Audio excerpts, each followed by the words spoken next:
ağlayarak yatdık. Anam qaz lampasını səhərə qədər söndürmədi. Qazı bitənə qədər özü-özünə yandı. Bu hadisəni heç kimlə paylaşmadıq. Heç kimə danışmadıq. Uzun müddət sirrimiz kimi içimizdə saxladıq. Salam, mənim adım Miçdir. Yaşadığım bir hadisəni danışmaq üçün buradayam. O qədər qəribədir ki, o şey məni ziyarət edəndən bəri paranormal şeylərə inanmağa başlamışam. Qardaşım Edvinin evinə köçdükdən bir həftə sonra bir-birimizi 10 ildir görmədiyimiz üçün Edvin mənim onun evinə köçməyimdən çox məmnun idi. Mən də həyəcanlı idim. Köçmə işi bitəndən dərhal sonra yuxuya getmişəm. Gecə saat 1 iradələrindən çöldən gələn xışıltı səsləri eşitdim. Rakun filan olduğunu düşündüyüm üçün vecimi almadım və yenidən yatmağa çalışdım. Ertəsi səhər bunu Edvinə danışdım, o da eşitmişdi. Bir həftə sonra pəncərənin açıldığını və bir gümbürtü səsi eşitdiyimi sandım. Sanki otağıma nəsə girmişdi. Birdən dikəldim və ətrafıma baxdım, amma heç nə görə bilmədim. Sonraki səhər Edvin məni görəndə əlindəki qəhvə fincanını yerə saldı. Yaxındakı bir güzgünü mənə tərəf tutdu. Özümə baxdım.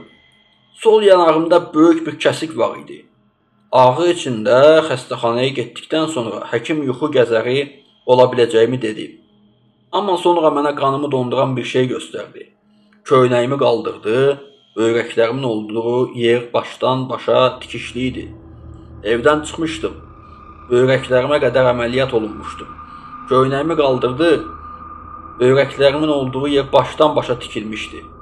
Evdən tələsik çıxdığım üçün nə paltarımı dəyişməyə, nə də bədənimi yoxlamağa vaxtım olmuşdu. Ona görə görməmişdim.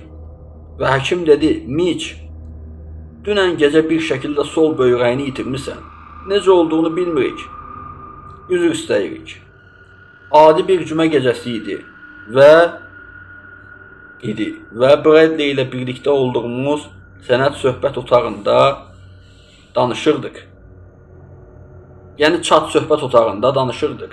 O mənə və otaqdakı digərlərinə ailəsinin həftə sonu evdə olmayacağını, istədiyi qədər gec yata biləcəyini deyirdi. Bir neçə saat söhbət otağında qalıb təsadüfi gələn insanlarla əyləndik. Bu vaxt Bradley'in bir qıza qarşı hisslər bəsləməyə başladığını hiss etdim. Sonra anamın yatmağımı deyən səsini eşitdim. Söhbət otağından çıxmaq üzrəykən Bradley'e sabah nə edəcəyini sordum. Bir müddət cavab vermədi. Mesaj bölməsinin